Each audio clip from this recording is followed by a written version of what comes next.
Good afternoon, everybody. Welcome to the latest edition of the Stephen A. Smith Show, coming at you as I love to do.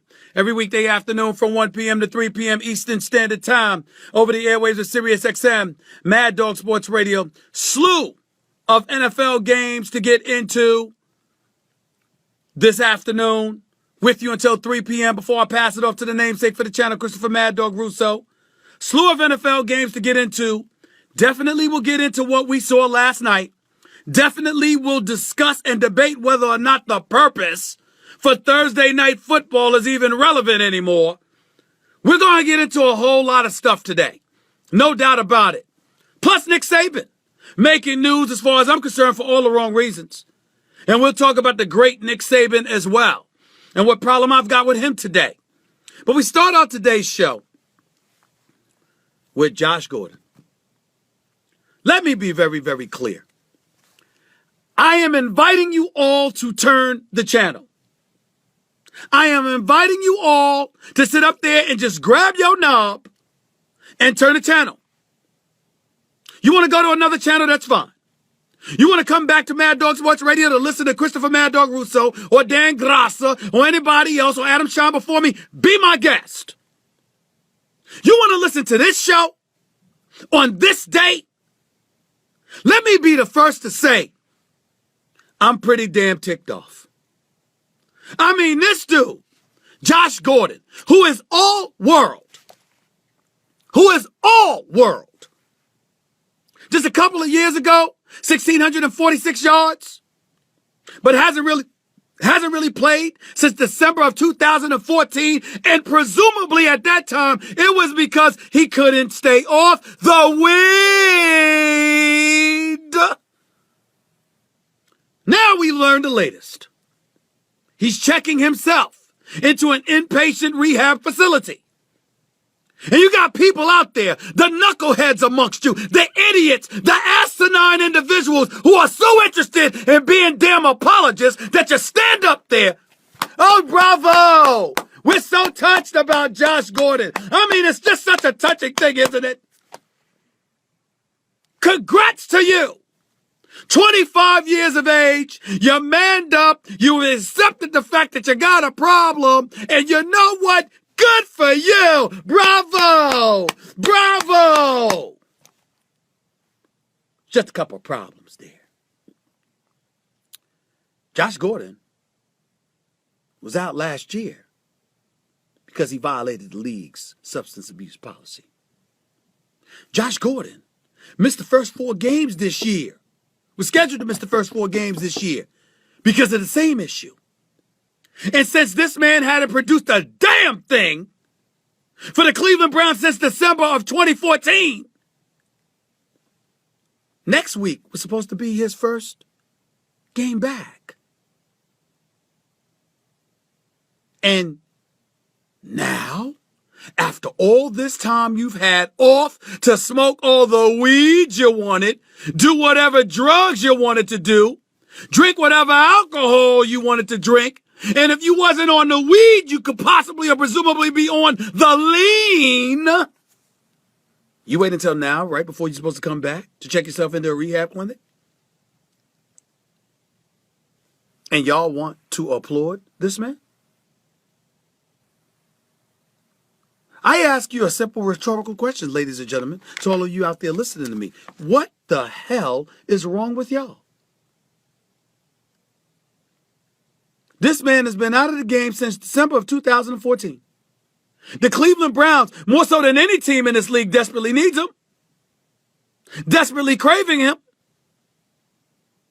You don't think RG3, if healthy, could have used him? Whether it's him, Josh McCown, or anybody else, you don't think Duke Johnson could use a wide receiver that's a formidable option? You don't think Barnage could use somebody? You don't think that defense could use somebody? You don't think Sashi Brown and DePodesta and organizing this team could use him? You don't think Hugh Jackson could use Josh Gordon? When are we going to stop playing games and just call it what it is? He's an addict. He is an addict. Possibly worse than Johnny Manziel. He is an addict. And you're saying, okay, but Stephen A., where's the compassion? Ladies and gentlemen, how much compassion do you expect people to have? Is it possible that in this day and age, in this world, as we look at the landscape of our nation, sports-wise, politically speaking, and otherwise, is it not time for us to stop the nonsense? Is it not time for us to stop being apologists? Is it not time for us living in this Oprah-fied and doctor-filled world of ours, always looking for a damn explanation for things as opposed to saying it is unacceptable? Unacceptable. When are we going to learn?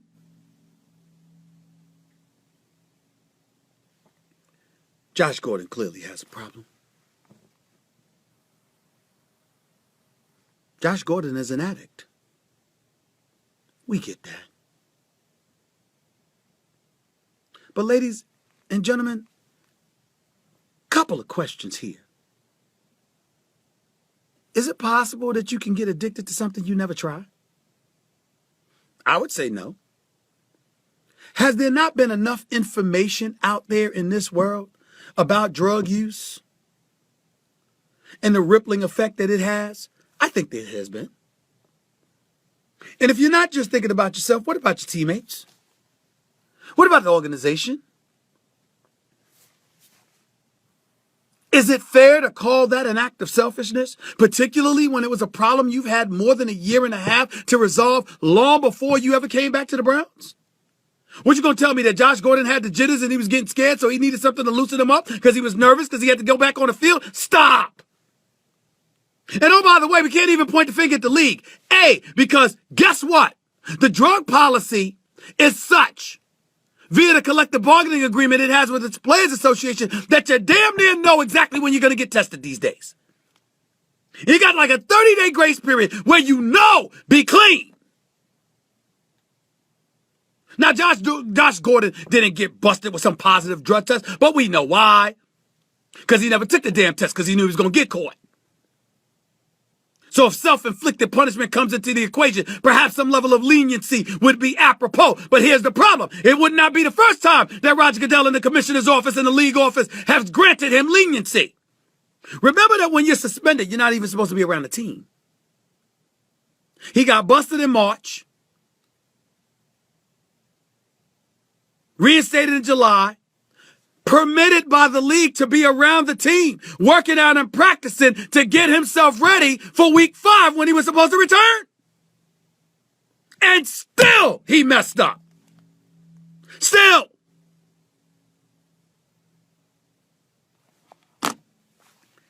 Had someone I love dearly text me a few minutes ago, telling me that my perspective on Josh Gordon lacks compassion and is mean and is cruel. My response: so? You want to call it mean? You want to call it cruel? Go ahead. I call it tough love. I'm not rooting for this brother to fail. I don't want him to fall on his face. I don't want him to ruin his life. I don't want him to act like he's some black version of Johnny Manziel, which he is not. Because Johnny Manziel comes from a life of affluence. So Johnny Manziel could have all the problems that he has. He can go to all the clinics that he wants. But at the end of the day, assuming he does not kill himself, guess what? Chances are Johnny Manziel's still going to have a roof over his head, food on his plate, clothes on his back, and the ability to resurrect his life. Because he will have the means to do so. Josh Gordon from the mean streets of Texas, somewhere outside of Houston, if I remember correctly, what's he going to have? You go through all of this to blow it? And one of the things that I get so tired of is everybody blaming the streets. Let me tell y'all something about the streets. The streets would be the first one to consider him an idiot and want to smack him upside his head, because the streets would say, you made it out. You were the fortunate one. What the hell are you doing back here? That's what the streets would say. almost the equivalent of wannabe thugs. Nobody hates wannabe thugs more than thugs themselves. Because thugs, real thugs, don't let people mess with their money. The wannabes always do. See, that's what you got to remember here. That's what you got to think about here. I don't mean to come across as mean or cruel or whatever. I'm ticked off. Because this man is throwing away his future. Now, chances are, because he was an addict, fine. You've had ample time to get help. You're going to pick the week you were supposed to come back or the week before you were supposed to come back to get it?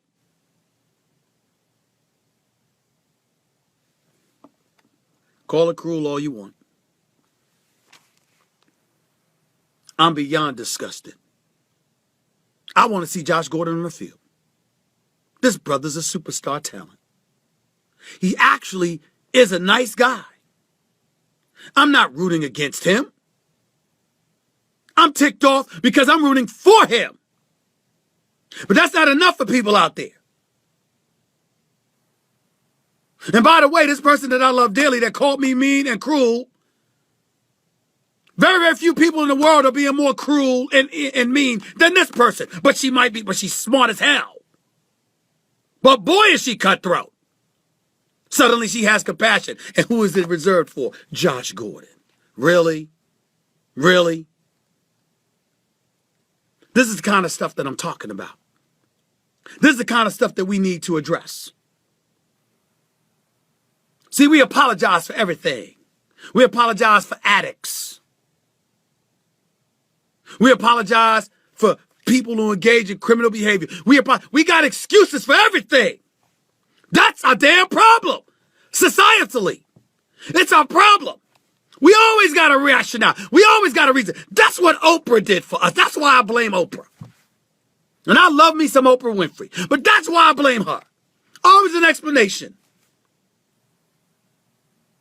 But it doesn't work that way. Because in the world of big business, folks move on. And you get left behind. And sometimes the specter of knowing that there will be a lack of compassion and a lack of sympathy, that ultimately serves as the deterrent from you going astray. More often than not, I would suggest. You're the Cleveland Browns. Where do you go from here? I mean, what do you have? I mean, when you had a chance to win a game, your field goal kicker, Parquet, couldn't do the job. 10 feet wide against Miami. You're winless on the season, no matter how competitive you are, with Terrell Pryor, just flat out balling. Quarterback 1 minute, wide receiver another, safety another. I mean, just a stud. But RG3 can't stay healthy. Your defense is suspect. And you were anticipating that Josh Gordon was going to come back, and now he can't do that. It's just a damn shame. And it's hard to take. Because I don't want these brothers to fail. I want them to succeed. I didn't want Johnny Manziel to fail. I want him to succeed. And it's time that we call it what it is. Yes, they're an addict, but we don't need to stop there. How the hell did you become an addict? What the hell were you doing trying something for? You had a future. You knew it. They tell me that this lean, it ain't just the weed, Stephen A. It's the lean, because the lean is like liquid heroin.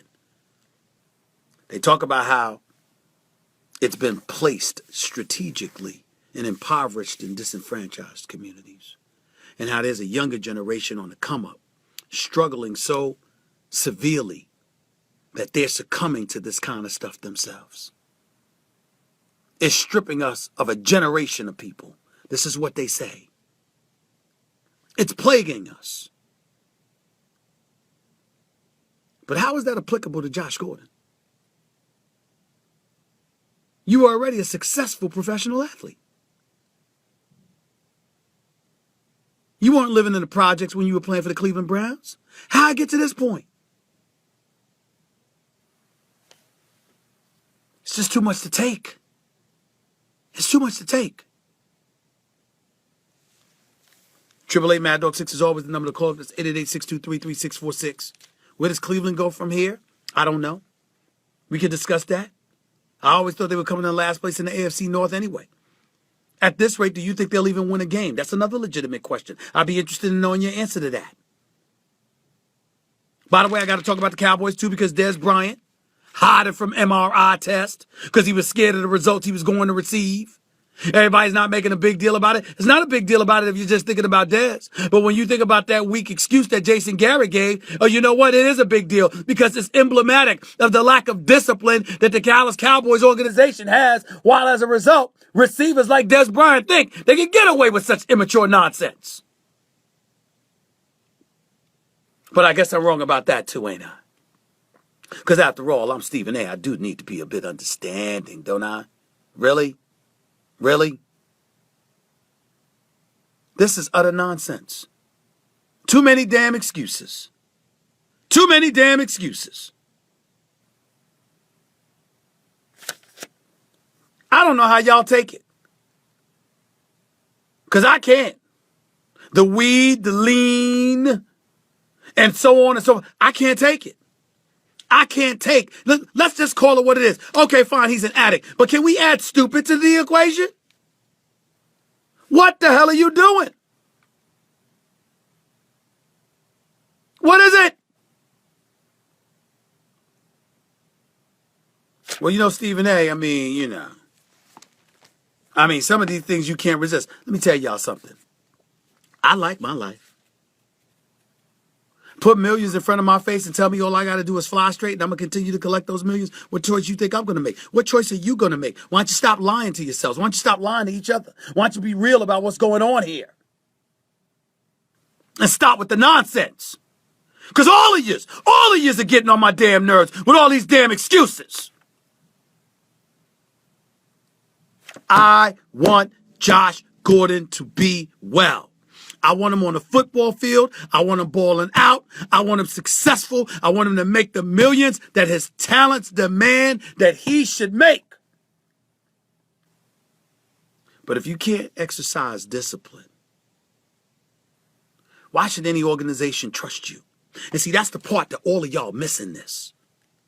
Y'all act like because of your talents and your abilities that people are obligated to give you what the market says you deserve. You are wrong. Nobody's obligated to give you a damn thing. I'm going to get political for a second. That's one of the damn problems I have with Bernie Sanders. Free this, free that. In what world? Is this America or not? It's not how this works.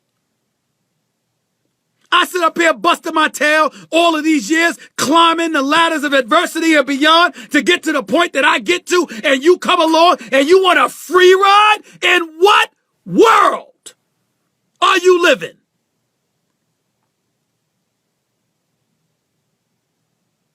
And don't get me wrong, I respect the hell out of Bernie Sanders, and I respect his heart. And I respect his compassion for the little man. We relate there. But it's just like my little nephew coming to me, asking me for money. You see those leaves outside? Didn't Grandma ask you to rake them? Didn't Grandpa ask you to go to the store for him? Didn't your mama ask you to take care of these chores around the house? When you do all of that, come ask me. After that's finished, not before. In other words, nothing is free. Nothing! Nothing! You pay a price. You want to be great? You got to be willing to pay the toll to be great. No free ride. No handouts.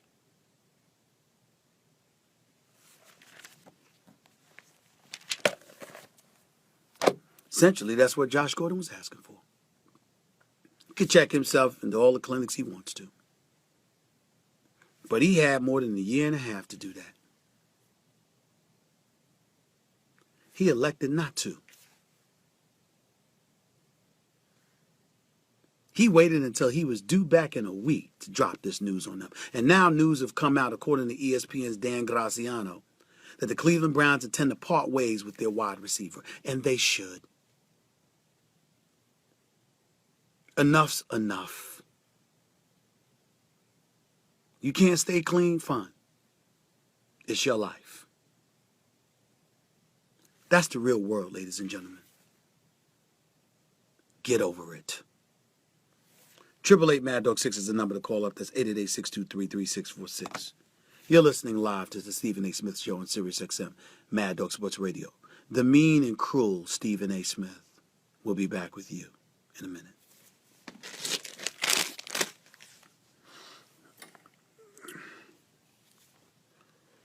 Carter Drew, I hear you. That's what being a man is all about. Damn right it is. Star Mar, you stay ranting, but you're right. Thanks so much, bro. Appreciate it. That's how I feel. Deborah Quinley, your mother raised you awesome. Yes, she did. Jeremiah Hayes, speak the truth, brother. Thank you so much. Let's see here. Ravensville, Patriots all day? Probably right. Probably right. Ashton T. Bennett, he wanted to be let go. He didn't want to play for the Browns. We'll see about that. Gilbert Anthony Barreras, nothing but love from Arizona. Appreciate you, bro. Thank you so much. Will Bell, he screams because this is things. I scream because that's the way I talk sometimes. I don't scream all the time. Billy Wilkins, awesome show, Stephen A. Always great. Thank you so much. Adrian Jermaine Brown, let's go Cowboys. Stop it. Kelvin Johnson, you're right. Nothing free in this crazy world. Bernard Williams, shout out. Absolutely. There it is. I got to go, y'all. Peace and love. Appreciate the love. Bye-bye.